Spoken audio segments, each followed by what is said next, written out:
Hello, family. Welcome back to the African Diaspora News Channel. I'm Wongel Zelalem, and this is our first live stream here on ADNC. Welcome. Today, we're talking about Donald Trump boycotting the G20 summit that was held.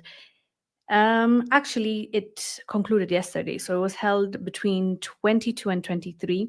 But the US was a no show, although they did send a delegation, which they claim will not be participating, but they're there to take the baton for the next year meeting that is being held in the US. So the G20 meeting summit is going to happen in the US in 2026, and 2025 it happened in South Africa. It was such a huge deal because this is the first time a G20 summit was being held in Africa, on African soil, period. So, obviously South Africa was excited to host it, but Trump said, nope, I am boycotting you because this is this is the hilarious part.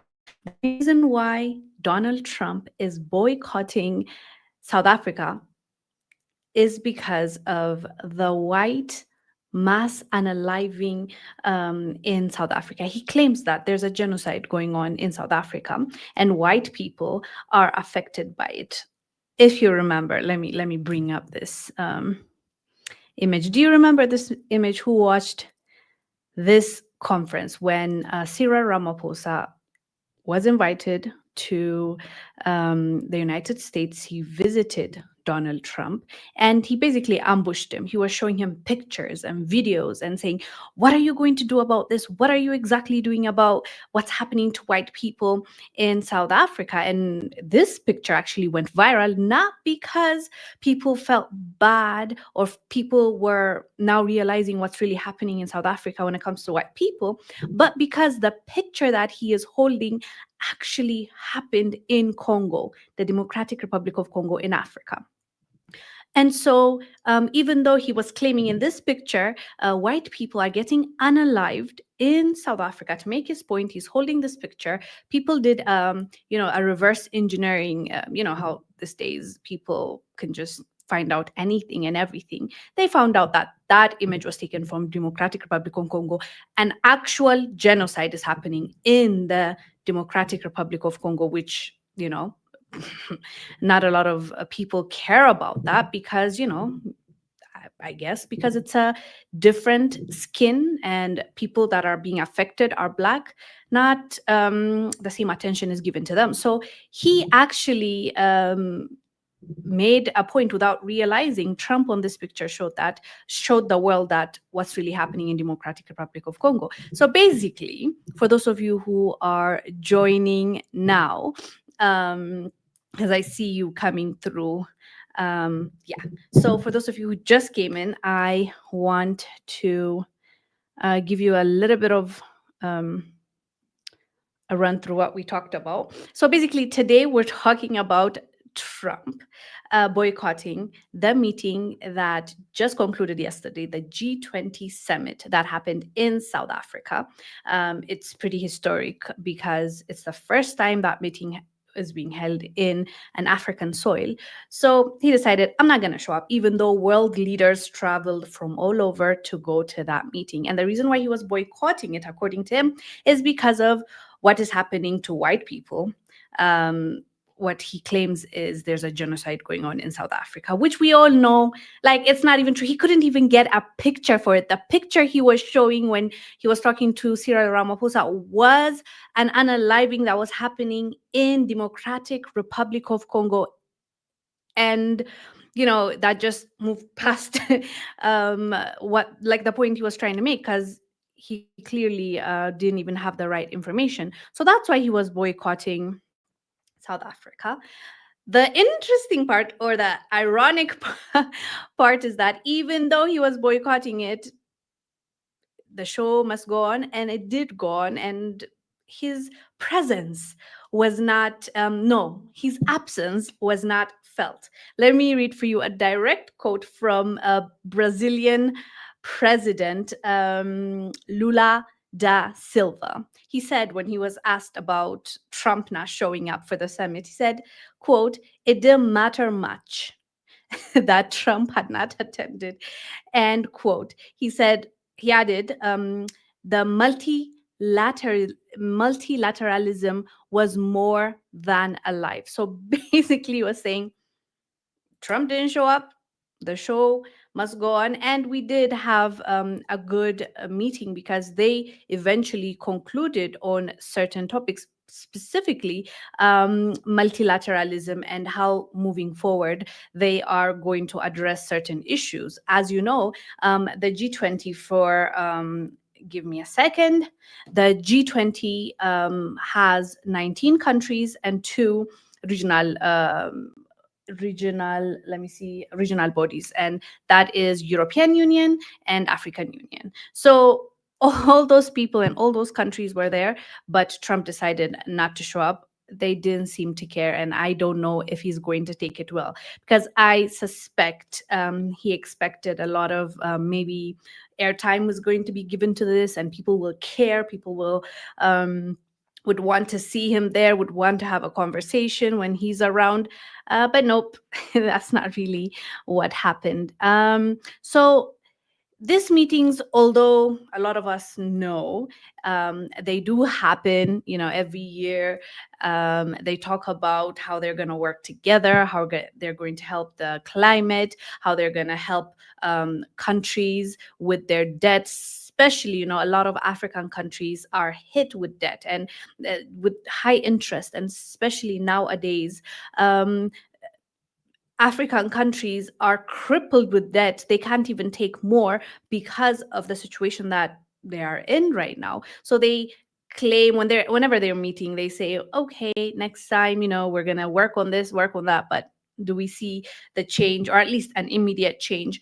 Not necessarily. We unfortunately don't see a lot of change, and that is why we encourage our people to work. Like intra-African trade need to be pushed, need to be glamorized the same way we glamorize exporting and importing goods to Western countries or Asian countries. It doesn't really happen that way, and because of that, we are where we are right now. And unfortunately, the cycle continues. Though we're not gonna say never, because we're seeing a change slowly but surely, and a lot of these countries are not going to be very pleased and happy. Though this meeting was concluded yesterday, there was um, a back and forth. I'm not able to show you the video right now because I couldn't pull it up. His press secretary was calling out Ramaphosa, and honestly, you wouldn't expect someone in that position to say what she said. She called him names, and I remember. Let me read for you the exact quote of what this woman said to Ramaphosa. She said, quote, "We have received," which one was it? I'm trying to find it. Yeah. No, I haven't found it. Sorry. If I can play it, I don't know if you can hear it, but I can play her video just real quick. The United States is not participating in official talks at the G20 in South Africa. Okay. I don't think you can get the audio, so I don't want to waste your time. So basically, what she said was the president is running his mouth, and she is referencing the president of South Africa, Cyril Ramaphosa. It's just unbelievable where we are at right now in 2025. And I keep reporting on the same things, just different countries. And I still am surprised by the lack of diplomacy, like lack of respect to one another. Back in the days, at the very least, when they're trying to hate on anybody, either the press secretaries or the presidents or the prime ministers, it's going to be like almost like a microaggression, and then behind the scenes is when you will hear, or in the policies or in what they draft, is what you really see how they really feel about us and the countries that they don't respect that much. So for her to come out and say that about the sitting president of South Africa is just mind-boggling. But that's the world we're living in right now, and that's the world that we allowed to happen. It's incredibly disheartening to see disrespect on this level. But then again, Trump did the exact same thing when he invited him to the White House.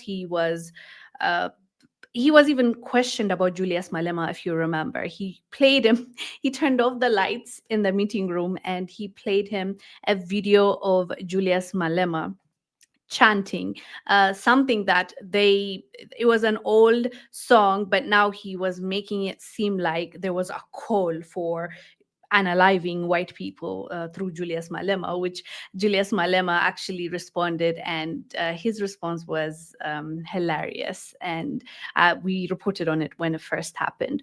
So, yeah, basically, Trump boycotted the G20 summit. The leaders don't seem to care that much. They concluded the meeting. They did what needed to be done. The meeting was held in South Africa. There's also a question of, really, Trump, are you really boycotting for those reasons that you've given, or is it because the meeting is happening in South Africa? Not necessarily because of the reasons he gave, but also, we can't help but question these things. But it moved on. Life goes on, I guess, and they're not really mad at it. So yeah, that's pretty much, that sums it up. And what were your thoughts on the meeting? Do you think that they're gonna bring anything different? Are we gonna see change, or is it gonna be the same thing over and over again? Talk and talk and talk, but behind the scenes actually work against those same topics that they brought up, the same issues that they brought up. Let me see if there's any comments that I can respond to. Vince wrote, Trump is like most white people, clueless. Well, I remember, I hear you, but the clueless part is what I am starting to disagree. People tend to say or think that Trump is clueless, or it's people that are working under him, or he's not really in tune. But you see some of the things that he does, and yeah, I don't know. I don't know about the clueless part, because it seems intentional to me. Some of the stuff that he does. And I remember someone saying, you guys are giving him a lot of credit by saying that. Like, you're almost saying that he's naive, right? When you're saying that. But is he really? Is he really? Is the question.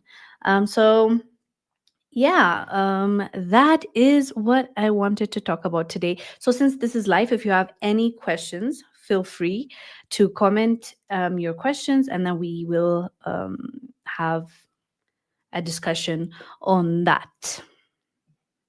Let me see if I missed anything. Yeah, no, this is what has happened, but I don't see the chats. Are they coming through? I'm not seeing chats.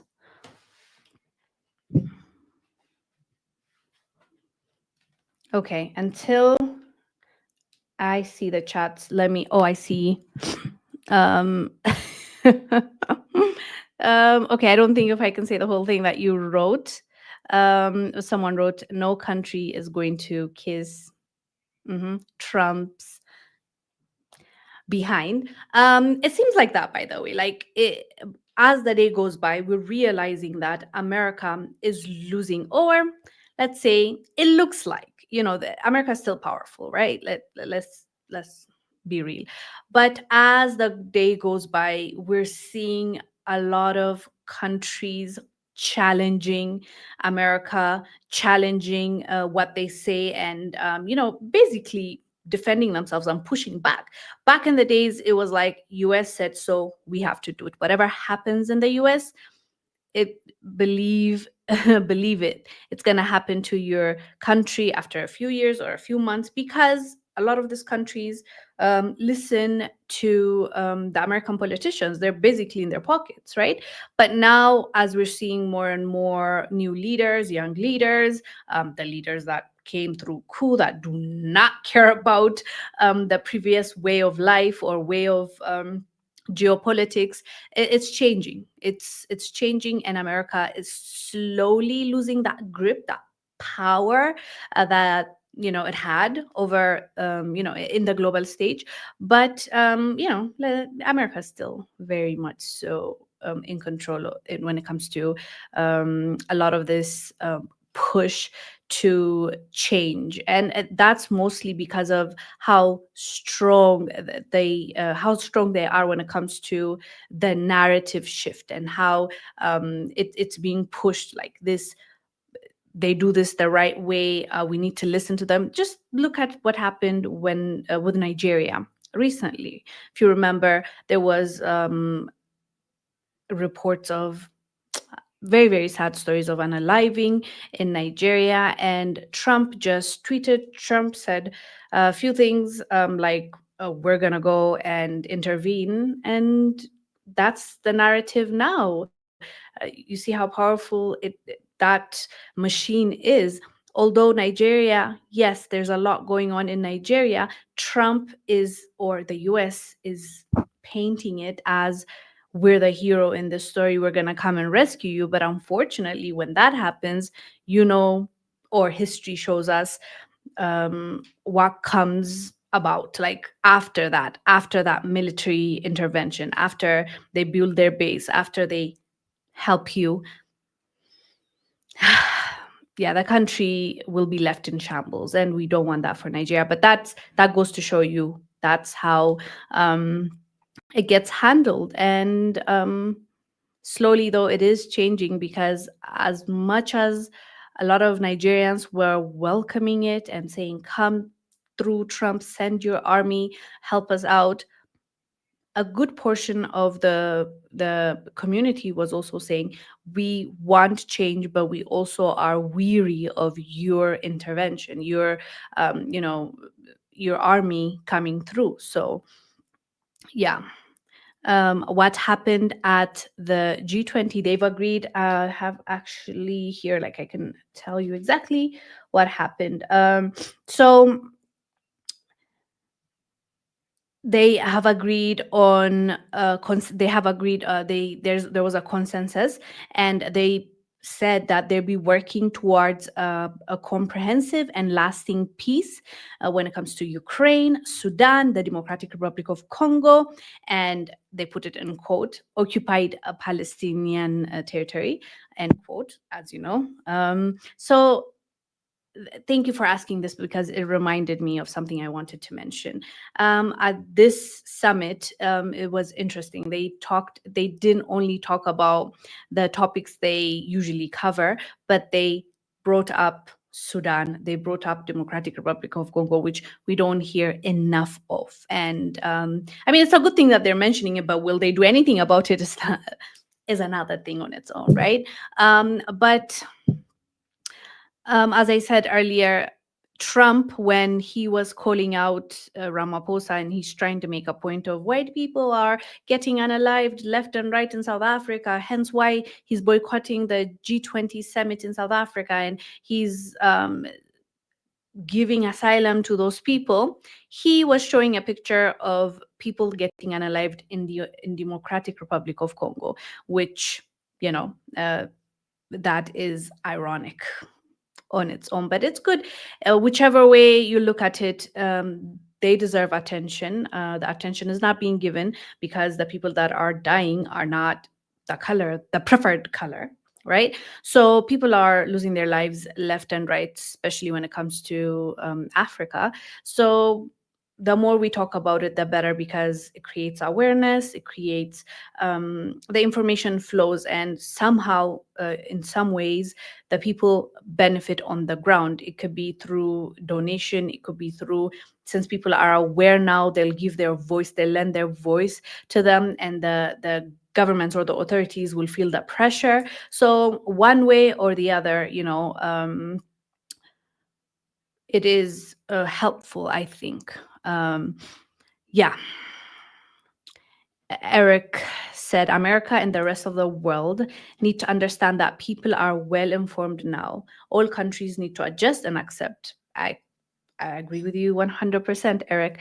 That is what is happening right now. Information, when it comes to social media, the information, okay, now there's a different issue, but that's a different issue, like going through what's real, what's not, what's fake, what's AI, what's misinformation. You have to filter through a lot of stuff.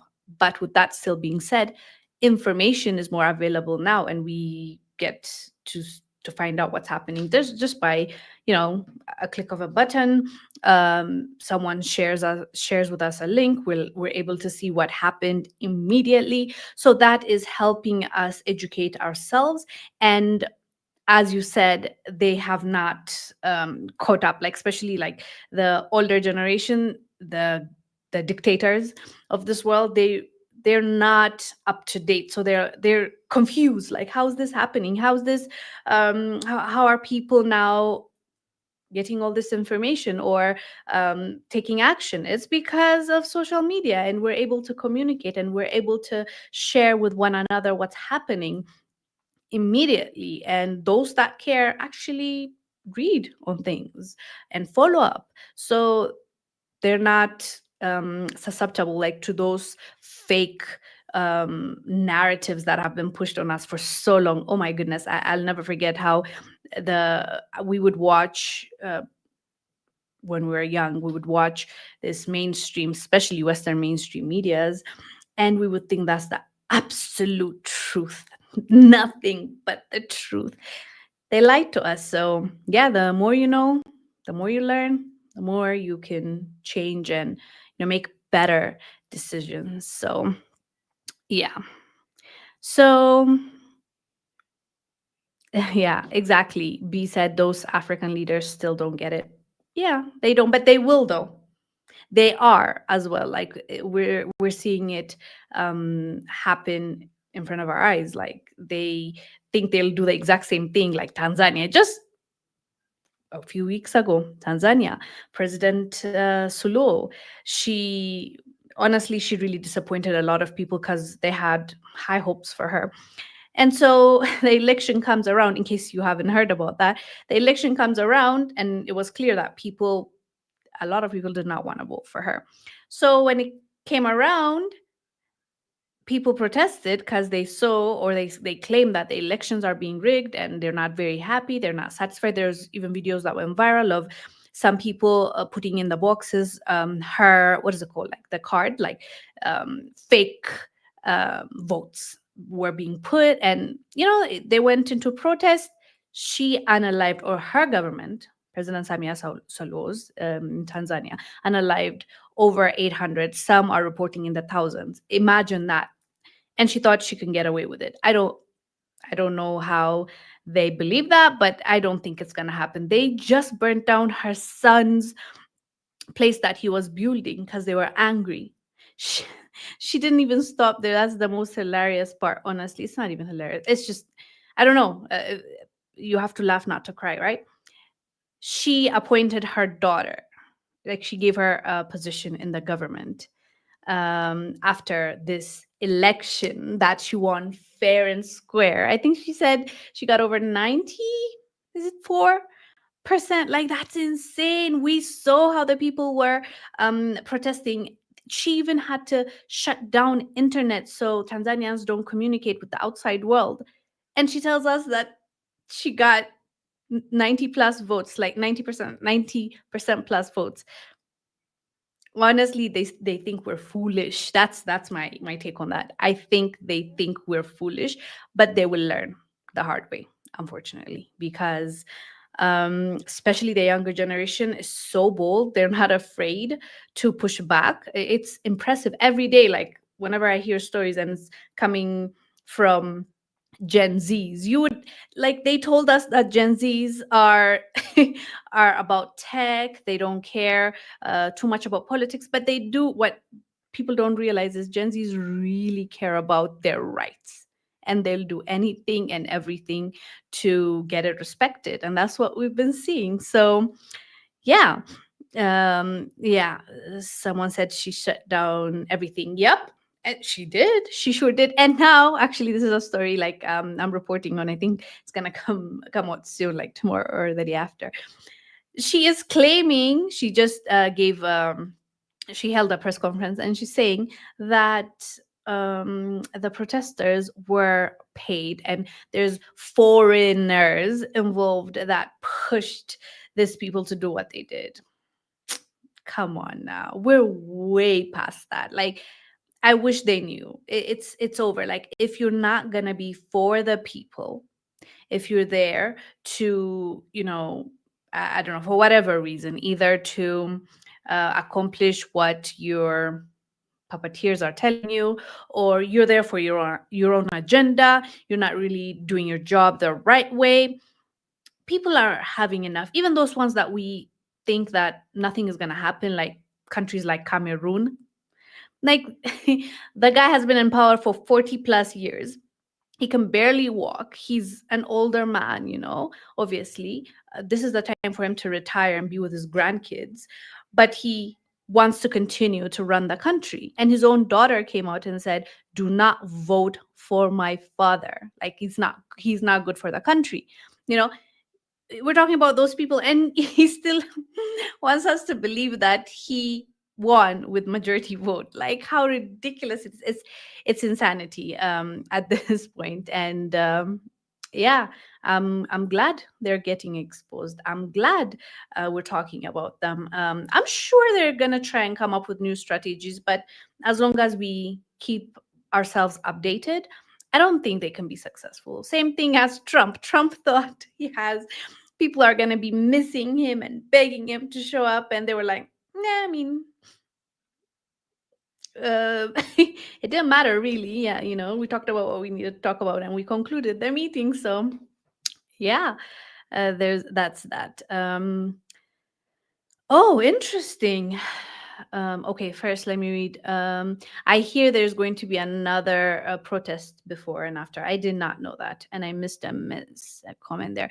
African Americans here, we love our people on the continent and in the diaspora. Thank you so much, and that love is mutual. So yeah, definitely. I mean, I always say this. Sometimes I get pushback because people, like to stay with their tribes, stay with what they know, which is pretty normal for human beings.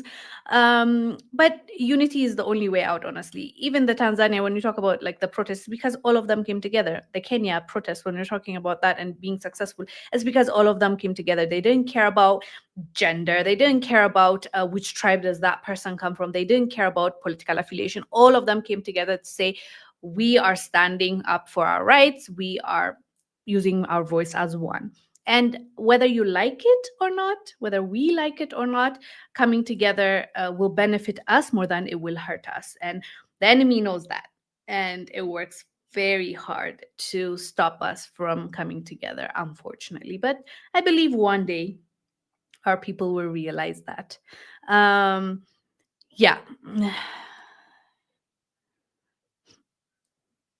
No, Brown. Okay, let me read what Brown said. Trump cowered from attending the G20 because China and Russia were there, and these nations have much better. And then I can't see the rest.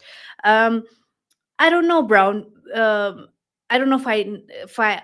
Okay, I get it, but also wasn't Trump just hosting Russian President Vladimir Putin a few months ago? He had the whole red carpet and everything for him. He even rode with him in his special car, right? We see him talking about China. He, even though he hates on them and stuff, he was calling them his friends just a few months ago. Like, so I get it. Like, there's always a competition, and there's always like especially the Western countries don't like that China and Russia are being like fan favorites in Africa and the continent of Africa. That's true. That's undoubtable. But he meets them, right? Like, so when he's attending G20, even if he sees them, he's going to see them next year in 2026 when the United States is hosting G20. So for me, it's much like, in my opinion, and the reason he gave is, as you know, he doesn't want to be there because South Africa and white South Africans are being, unalived, which, like, who, I don't know who he's telling the story, but as long as he's happy with that narrative, I guess that's all that matters. But everybody else knows that's not true. Even white South Africans were coming out and speaking out and saying, that's not the reality. That's not true. What are you talking about? So it has more so to do with, I think, South Africa and the issue South Africa and US have. And that's why he doesn't want to go there. Mm, putting up blackmail on Trump. I heard about that, but can we clarify that? I don't know. But we for sure know there's always been a thing, especially when it comes to the US. There's They talk about Russia all day, every day, how they're like the boogeyman and they're so bad. But we saw how when Putin came to visit, it was all rainbow and roses and butterflies, and he was treated so well. I did a video of comparing how Putin was treated by Trump in the US when he visited versus Zelensky, the Ukraine president, how he was treated. He was treated badly. Let's just say that. If you haven't watched that video of how Trump grilled Zelensky, go and watch it. But when it came to Putin, it's different. So it's like it's interesting. Politics is a weird one, weird game. So the Arabs. I saw just recently the Saudi Arabian. Your Majesty, what is it? Emperor? No, it's not called Emperor. The leader visiting Trump, and he was treating him so well. It's, as I said, politics is quite interesting, right? Um, Someone said we saw that mess. Exactly, we did, and it's quite apparent how they move, and I'm so glad we get to see it and watch it in 4K at the comfort of our house. And as I said, to conclude this conversation, Trump's boycott just didn't make the point that they thought it would make. Like, it didn't.